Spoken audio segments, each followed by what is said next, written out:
44 is the fair coin tossed with 100 times, and H means the total number of heads, and T is the total number of tails. Okay.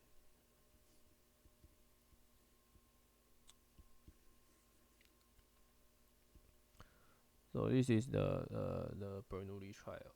So P is a half, and N is 100.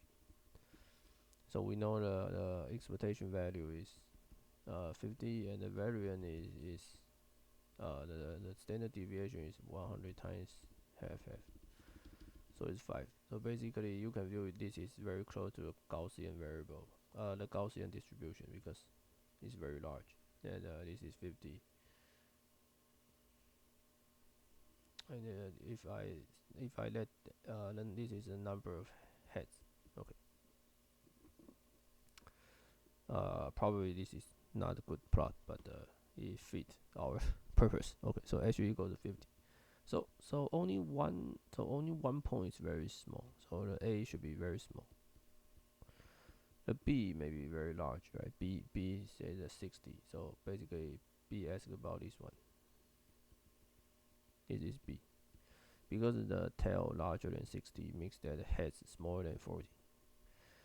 And the C asks about 51 to 55. 51 to 55. So this is C.